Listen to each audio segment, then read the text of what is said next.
বাচ্চাদের টিফিনে, বিকেলের নাস্তায় কিংবা অতিথি আপ্যায়নে নুডলসের কোনো জুড়ি নেই। সিম্পল ওয়েতে কিভাবে নুডলস তৈরি করতে হয় সেই ভিডিওটা আজকে আমি আপনাদের সাথে শেয়ার করব। এখানে আমি সর্বপ্রথমে 2টো ডিম আমি রুটির মতো করে ভেজে নিয়েছি। আর এখানে চিকেনের সব ধরনের মশলা দিয়ে আমি চিকেনটাকে ম্যারিনেট করে রেখেছিলাম। আর এখন এগুলোকে শ্যালো ফ্রাই করে নেব। অনেকে বলবেন নুডলস আবার দেখানোর কী আছে, এ তো বাচ্চারাও পারে। সেটা আমিও জানি, নুডলস এখন বাচ্চারাও রান্না করতে পারে। আর আমি কিভাবে নুডলস রান্না করছি সেটাই আপনাদের সাথে শেয়ার করছি। কিছুটা ভিন্নতা তো অবশ্যই আছে, ভিডিওটা দেখলেই বুঝতে পারবেন। তো এখানে আমি চিকেনগুলোকে ফ্রাই করে তারপর এখানে আলু আর সিম কেটে রেখেছিলাম সেটা দিয়ে দিলাম। আপনার ইচ্ছা অনুযায়ী আপনি যে কোনো সবজি দিতে পারেন। আমার বাসায় যা ছিল আমি তা দিয়েই বানিয়ে ফেলছি। আর এখানে স্বাদমতো লবণ দিয়ে দিলাম।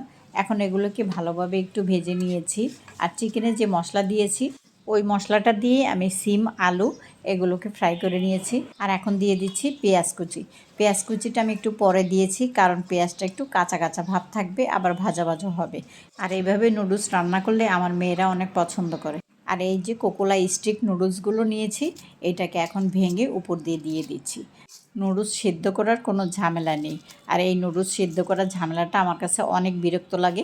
যে কোনো ধরনের রান্না আমি শর্টকাটে রান্না করার চেষ্টা করি। যে গরম পড়েছে, রান্নাঘরে তো বেশিক্ষণ থাকাই যায় না, অনেক বিরক্ত লাগে রান্নাঘরে বেশি সময় থাকতে। কথা বলতে বলতে এখানে আমি মাংস, সবজি আর নুডলস একসাথে কিছুক্ষণ নেড়ে চেড়ে নিয়েছি। এখন এখানে আমি 1 বাটি পানি দিয়ে দিচ্ছি। চেষ্টা করবেন গরম পানিটা দেওয়ার জন্য, গরম পানি দিলে নুডলস ঝরঝর হবে। তো আমি একটু জুসি রাখবো, যার জন্য আমি আরেকটু পানি দিয়ে দিলাম। কারণ আমি সবসময় আমার মেয়েদের পছন্দ অনুযায়ী রান্না করি, ওরা একটু জুসি খেতে চায়, তাই পানির পরিমাণটা একটু বেশি দিয়েছি। এবার ঢেকে দিলাম, বলক চলে এসেছে। 1 চামচের মতো চিনি দিয়ে দিচ্ছি। আর এই চিনিটা আমি টেস্টিং সল্টের পরিবর্তে দিচ্ছি। চিনিটা চাইলে আপনি স্কিপ করতে পারেন, কোনো সমস্যা নাই।